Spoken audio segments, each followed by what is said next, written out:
আজ বাংলাদেশের বেশিরভাগ জায়গাতে প্রচণ্ড বেগে ধেয়ে আসছে ঝড় বৃষ্টি, এমনই কিন্তু জানাচ্ছে আবহাওয়া অধিদপ্তর। তো ফ্রেন্ডস, বাংলাদেশের কোথায় কোথায় বৃষ্টিপাত হতে চলেছে এই ভিডিওতে আপনাদের বিস্তারিতভাবে জানিয়ে দেব। অবশ্যই ভিডিওটি শেষ পর্যন্ত দেখবেন।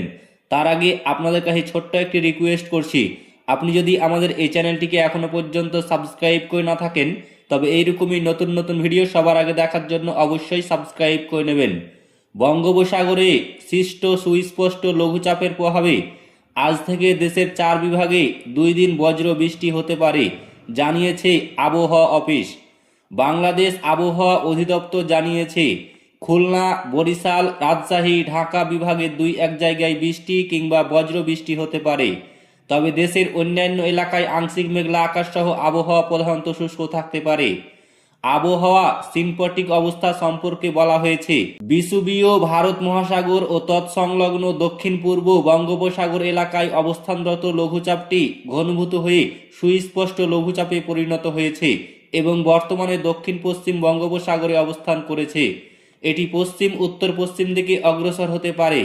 একই সঙ্গে উপমহাদেশীয় উচ্চচাপ বলয়ের বর্ধিতাংশ বিহার ও সংলগ্ন এলাকায় অবস্থান করেছে।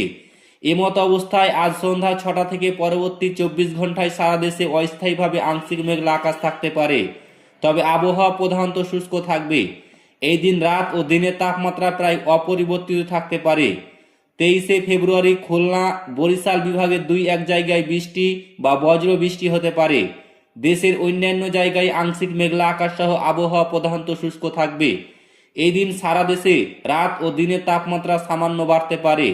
24শে ফেব্রুয়ারি রাজশাহী, ঢাকা, খুলনা ও বরিশাল বিভাগের 2-1 জায়গায় বৃষ্টি বা বজ্র বৃষ্টির সম্ভাবনা রয়েছে।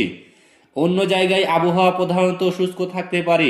এই দিন তাপমাত্রা প্রায় অপরিবর্তিত থাকতে পারে।